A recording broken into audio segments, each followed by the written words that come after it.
Guys, my name is Shritapa and today we are going to be studying the last chapter of Pol Science, class 12, which is recent development in Indian politics. मतलब अब तक Pol Science में हम जितनी भी चीजें पढ़ते आ रहे हैं, it all seems like history, right?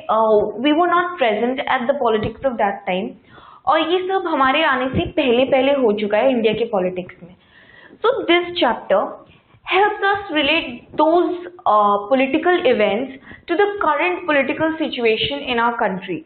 Well, maybe not the current situation, but it brings about some sort of relation, right? कि हम we are better able to look at it through our perspective, through the current situation. तो हम अभी मतलब सबसे recent political events जो है वो है हमारे last chapter में पढ़ने वाली बात. और हम पहला टॉपिक जो है इसमें डिस्कस करेंगे, that's the political developments during the 1980s. 1980s का जो पॉलिटिकल सिचुएशन था वो बहुत ही यूनिक था, बहुत ही डिफरेंट था, बहुत ही वियर्ड था. तो ऐसे सिचुएशन में बहुत सारी ऐसी अलग अलग चीजें हुई which are worth studying about, which are worth mentioning to anybody who's studying politics. So let's look at these incidents or events which happened during the 1980s. सबसे पहला है end of the Congress system. So when we talk about the end of the Congress system, what do we mean by the Congress system? हमने देखा है कि जब से हमारा इंडिपेंडेंस हुआ था, जब से फ्रीडम मूवमेंट के बाद से इंडिया को इंडिपेंडेंस मिला था, Congress has been the biggest ruling party, right? बहुत सारे ऐसे छोटे छोटे opposition parties आ चुके थे, but वो कभी कांग्रेस से compete करने लायक strength नहीं रखते थे. कांग्रेस सबसे बड़ा जो है रूलिंग पार्टी हुआ करता था और किसी भी पार्टी का इतना स्ट्रेंथ नहीं था कि वो कांग्रेस के डोमिनेंस को हटा सके. Congress also, like we last talked about, Congress enjoyed the legacy of the freedom movement. जितने भी सारे freedom fighters थे surviving, जितने भी freedom movement में involved leaders थे, उन सारे लोगों का पार्टी था ये Congress. Even though those people died, but the legacy of the movement, the legacy of the freedom struggle, the inheritance of India as a country, the independence of it, ये सारी चीजें कांग्रेस में रिफ्लेक्ट होती थी. और कांग्रेस की एक और खास बात ये थी, it was like a huge कोalition of ideas and ideologies. It was like a umbrella party जिसमें हर तरह के आइडियोलॉजीज, ओपिनियंस, आइडियाज सब रिफ्लेक्ट करते थे. इसमें लाइक अपर क्लास के, अपर कास्ट के लोग भी थे, इसमें जो है गरीब और पिछड़े हुए जाति के भी लोग थे. इसमें मतलब हर तरह की, हर सेक्टर की आइडियोलॉजीज को, हर क्लास और कास्ट और कम्युनिटी के लोगों के आइडियाज को रिफ्लेक्ट करने में हेल्प करती थी कि ये कांग्रेस पार्टी ये इतनी बड़ी पार्टी थी, पूरे देश भर में फैली हुई थी. There were state Congress parties in every state of India, right? तो ये हर मतलब आइडियोलॉजी को इसके अंदर अकोमोडेशन मिल जाती थी. ऐसा कोई सा आइडियोलॉजी नहीं था जो कांग्रेस में रिफ्लेक्ट नहीं होता था. So that is why Congress was so strong at the national level politics, right? कि किसी भी कम्युनिटी या किसी भी क्लास, कास्ट या सेक्टर के डेवलपमेंट में कांग्रेस कोई कहीं पे भी पीछे नहीं रह जाता था, राइट? मतलब वो किसी भी सेक्टर को इग्नोर नहीं करता था, किसी को भी इग्नोर करके वो नहीं चलता था. वहां पे हर किसी के ओपिनियंस को हर किसी का ओपिनियन मैटर करता था और हर किसी को अकोमोडेशन मिलती थी. So that's the thing about Congress, the one party which carries with it the legacy of the freedom struggle, right? So when we talk about the end of the Congress system, हमने देखा था पिछले chapter में कि जब हमने emergency पढ़ा था, हमने उसमें देखा था कि जो इमरजेंसी हुआ था, जब इंदिरा गांधी का रूल था, इमरजेंसी जो इम्पोज किया था उसने, तो उसकी वजह से बहुत ज्यादा ऑपोजिशन हो गया था इंदिरा गांधी के अगेंस्ट, उसके गवर्नमेंट के अगेंस्ट, और कोई भी कांग्रेस को रूल में लाना नहीं चाहता था. तो उस वक्त सारे ऑपोजिशन पार्टीज, जो भी छोटे छोटे सारे ऑपोजिशन पार्टीज थे, उन सब ने मिलके एक बहुत बड़ा पार्टी बनाया, सबका कोalition हुआ एक बड़ा पार्टी बना जिसको जनता पार्टी कहते थे, और उसमें जयप्रकाश नारायण का लीडरशिप था। फिर वो पार्टी आई थी गवर्नमेंट में, मतलब सब लोग कांग्रेस से इतना चिढ़ गए थे और उनके पास वही दूसरा ऑप्शन था, और उस पार्टी ने, जनता पार्टी ने क्या किया था, उसने इमरजेंसी को अपना जो है कैंपेन का स्लोगन बना के यूज किया कि तुम्हें डेमोक्रेसी को सेव करना चाहिए और तुम्हें ऐसे पार्टी को वोट नहीं देना चाहिए जो एंटी डेमोक्रेटिक हो, जो लोगों के बारे में नहीं सोचता हो। तो वो पार्टी गवर्नमेंट में आई थी। तो उस वक्त पहली बार Congress like suffered a massive defeat, right? It was the first time when the Congress lost the politics at the central level, and उसके बाद फिर से Janata Party, since it did not have clear leadership, वहां पे मोरारजी देसाई और चरण सिंह और जगजीवन राम के बीच में जो वो पावर के लिए राइवलरी था, जो इंटरनल फैक्शनलिज्म हो रहा था, उसकी वजह से जनता पार्टी का गवर्नमेंट भी उसका भी डाउनफॉल हो गया। तो वो गवर्नमेंट भी नहीं रह पाई स्टेबल ज्यादा दिनों तक। तो उसके बाद जो है फिर से कांग्रेस पार्टी, फिर से इलेक्शन हुआ और फिर से कांग्रेस पार्टी पावर में आ गई।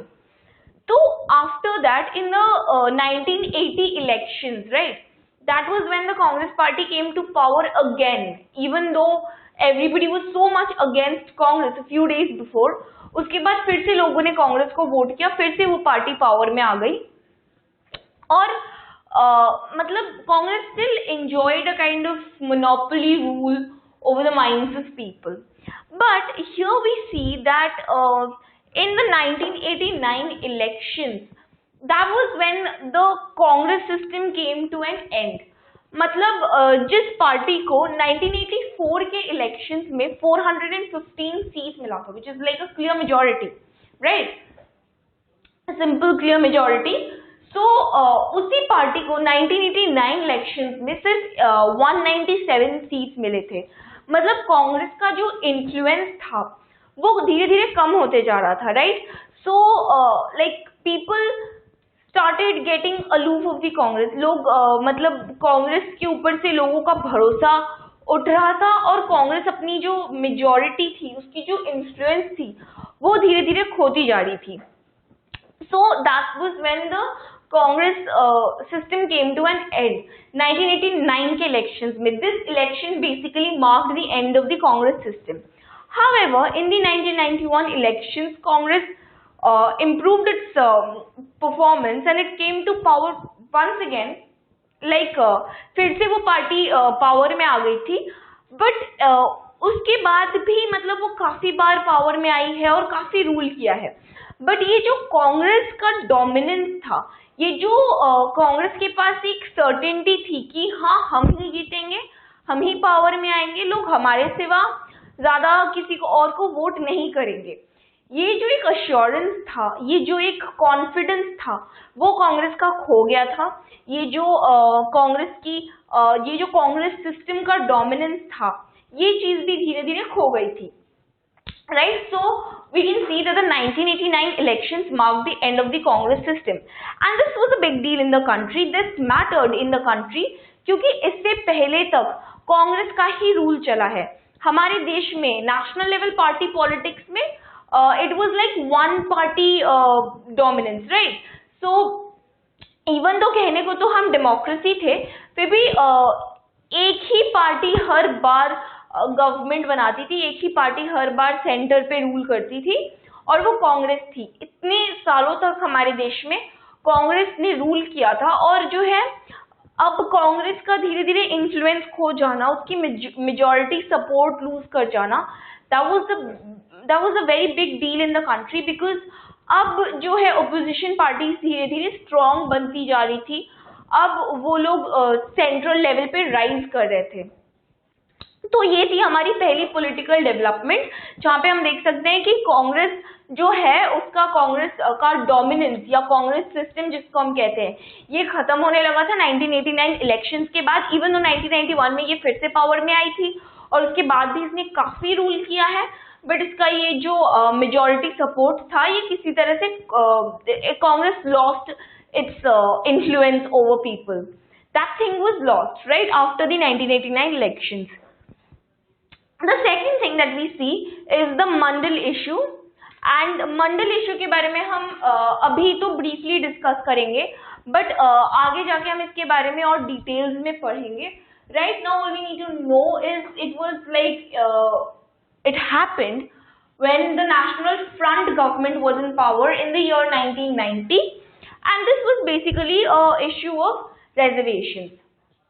मतलब जो नेशनल फ्रंट गवर्नमेंट थी, जो जिसमें बेसिकली कौन था, जनता दल की जो पार्टी थी, जब वीपी सिंह प्राइम मिनिस्टरशिप पे थे, राइट, जब वो प्राइम मिनिस्टर थे, and the left front and the BJP supported this government from outside, not being a part of the government but still supporting it from the outside, right?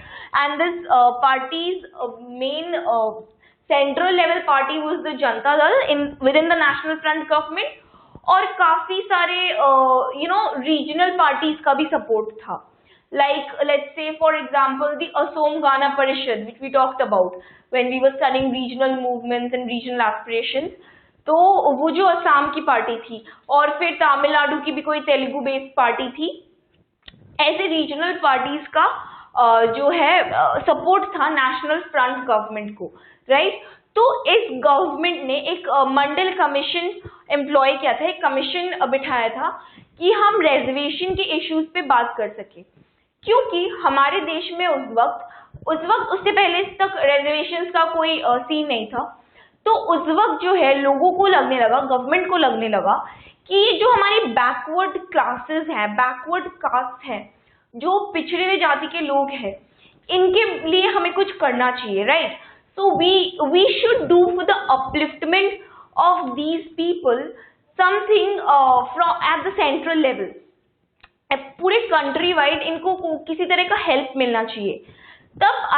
तब ये मंडल commission जो है ये setup की गई थी, और इसका मेन मुद्दा यही था कि हम रिजर्वेशंस के बारे में बात करेंगे. रिजर्वेशन किस में? एजुकेशनल इंस्टीट्यूट में, जैसे गवर्नमेंट कॉलेजेस में बच्चों को, बैकवर्ड कास्ट के बच्चों को रिजर्वेशंस मिलनी चाहिए. एंड जॉब्स में, राइट, जैसे कि जो एम्प्लॉयमेंट सेक्टर है वहाँ पे भी ऐसे बैकवर्ड कास्ट लोगों को रिजर्वेशंस मिलनी चाहिए ताकि उन्हें जॉब्स इजीली मिल जाए, क्योंकि they have very poor economic conditions. So something needs to be done for the upliftment of these people. So then this Mandal issue was all about reservations of the backward class or the other backward classes or whatever. So this Mandal issue encompasses the entire thing about reservations, और ये बहुत ज़्यादा controversial हो गई थी, और वो इसलिए हुई थी क्योंकि जो लोग ऑब्वियसली जिनको इससे फायदा हो रहा था वो इसके फेवर में थे. जो बैकवर्ड कास्ट या जो बैकवर्ड क्लासेस के लोग थे वो ऑब्वियसली चाह रहे थे, क्योंकि उनका इकोनॉमिक कंडीशन एक्चुअली में बहुत ही बुरा था, तो उनके लिए किसी को कुछ तो करना ही पड़ता. तो इन लोगों को फायदा हो रहा था रिजर्वेशन से. तो ये ऑब्वियसली मंडल कमीशन का ये जो रिपोर्ट था या जो डिसीजन था कि हाँ रिजर्वेशन हमें लानी चाहिए गवर्नमेंट इंस्टीट्यूशंस में, चाहे वो एजुकेशनल हो चाहे वो एम्प्लॉयमेंट बेस्ड हो, तो ये बैकवर्ड कास्ट और बैकवर्ड क्लासेस के लोग सपोर्ट कर रहे थे. पर जो जनरल पब्लिक है, जो जनरल कम्युनिटी के लोग हैं, जो ऐसे बैकवर्ड कास्ट में नहीं आते हैं, वो लोग ऑब्वियसली उनको इससे फायदा नहीं हो रहा था.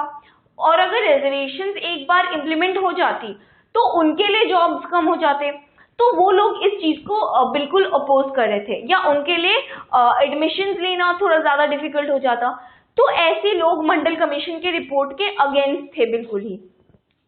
तो the entire country at that point of time was divided between people who wanted reservations, or people who agreed with the Mandal Commission report, and people who didn't agree with the Mandal Commission report, right? So this is all that there is in the Mandal issue, which happened at the time when the National Front government was in power. It started in the year 1990, and it was all about the issue of reservations, right? So moving on to the third development, we see the economic reforms. Here NEP means New Economic Policy, implemented by Rajiv Gandhi in 1991. तो basically क्या था, कांग्रेस जो थी it claim to be a pro poor pro people's party, right, जो गरीब लोगों के साथ है, जो लोगों के इंटरेस्ट को मद्देनजर रखते हुए चलता है। कांग्रेस ऐसी पार्टी थी, या एटलीस्ट ऐसी पार्टी होने का दावा करती थी। तो इसका जो इकोनॉमिक डायरेक्शन था वो बहुत ही सोशलिस्टिक था। मतलब we have studied in economics, एक होता है सोशलिज्म, एक होता है कैपिटलिज्म। कैपिटलिज्म में क्या होता है, प्राइवेट प्रॉपर्टी होती है, लोगों के पास अपना खुद का प्रॉपर्टी होता है, इंडिविजुअल ओनरशिप, और जो है बेसिकली सारी चीजें मार्केट हैंडल करती है। मतलब कुछ लोग सामान बनाते हैं, कुछ लोग उसको बेचते हैं, और जिनके पास पैसा होता है वो खरीद सकते हैं, जिनके पास पैसा नहीं होता है वो नहीं खरीद सकते। ये है कैपिटलिस्ट सोसाइटी। जो सोशलिस्ट सोसाइटी है इसमें बेसिकली सब कुछ गवर्नमेंट रेगुलेट करती है।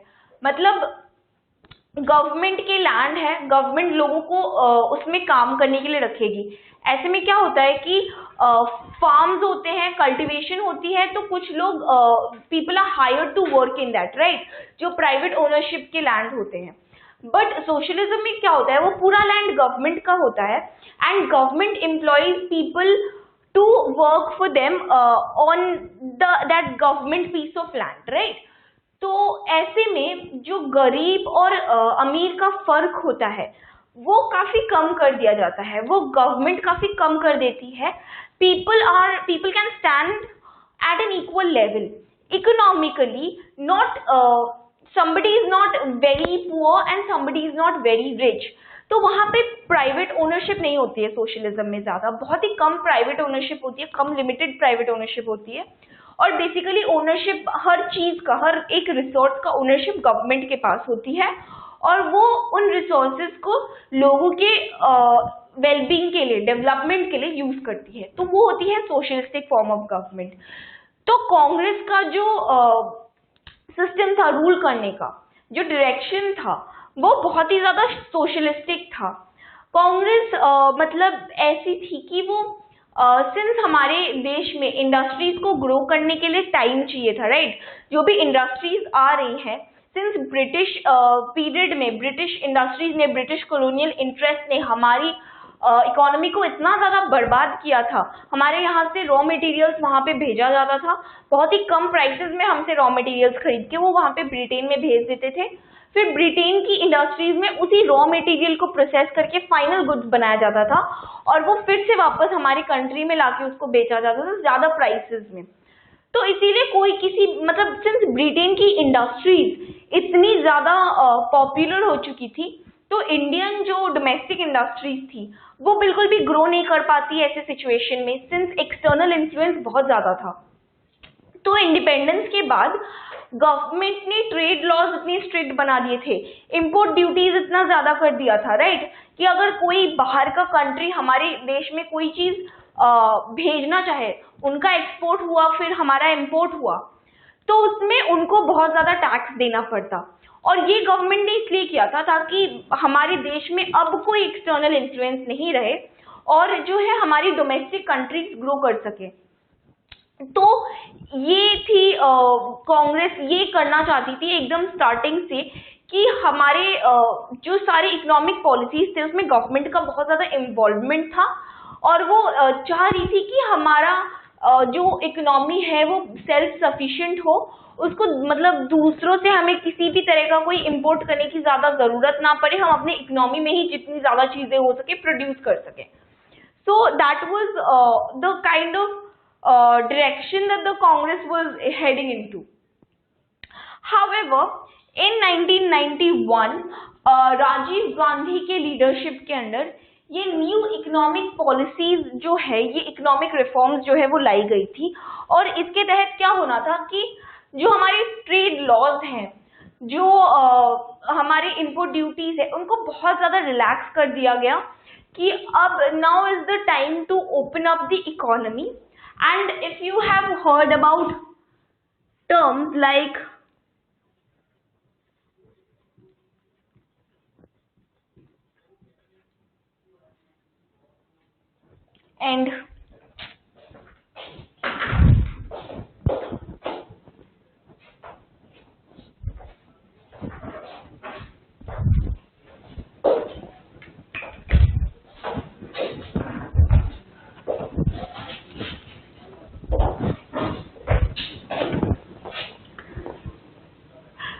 like liberalization,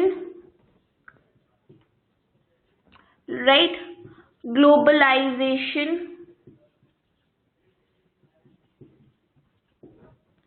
and privatization.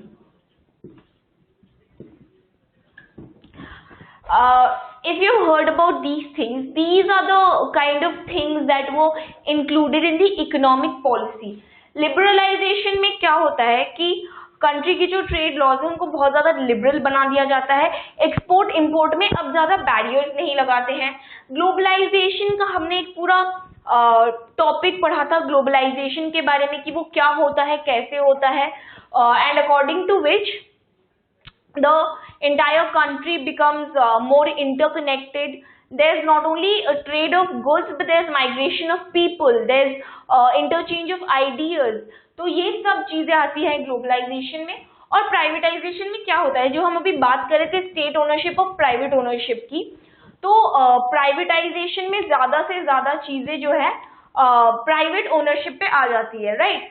क्योंकि हमारे देश में ऐसा था कि जितने भी बड़े बड़े फैक्ट्रीज थे, इंडस्ट्रीज थे, वो सारे गवर्नमेंट ओन्ड थे. तो अब गवर्नमेंट अपनी ही इन इंडस्ट्रीज को प्राइवेट ओनरशिप में कन्वर्ट कर रही थी. मतलब लोग उसको खरीद रहे थे, प्राइवेट इंडिविजुअल्स वो buying those factories, those industries, and the government was selling them away. So these are the kind of economic reforms that were brought about under the leadership of Rajiv Gandhi, and these were meant to improve the economic condition of the country at that point of time, because the government realized that people need the country to, the economy to open up. It needed foreign competition from outside, और अगर foreign competition होगा तभी चीजों की quality जो है वो better होगी, और अगर कंपटीशन फेस करे लोग तभी they will learn how to compete in the international markets, compete like even in the country their products quality will be better. So these were the economic reforms, and that's the third political development that happened during this period of time. And in economic reforms की वजह से क्या हुआ, जो एक socialistic pattern चल रही थी हमारे सोसाइटी में, एक नियर सोशलिस्टिक पैटर्न, एक ऑलमोस्ट सोशलिस्टिक पैटर्न चल रही थी, that direction changed, right? So it was we were heading into a neo socialistic pattern, and now we started following more of capitalist systems.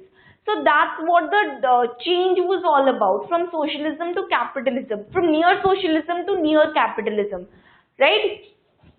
Because कोई भी system अपने आप में exist नहीं कर सकती. We always need a mixed kind of system. We need some features of socialism, some features of capitalism.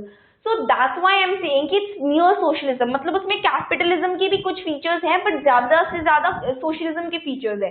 तो ये पहले थी, और अब इकोनॉमिक रिफॉर्म्स के होने की वजह से अब कैपिटलिज्म के फीचर्स ज्यादा आ गए उस इकोनॉमी में, सोशलिज्म के फीचर्स बहुत कम है, राइट. तो ये थी हमारी इकोनॉमिक रिफॉर्म्स की बात.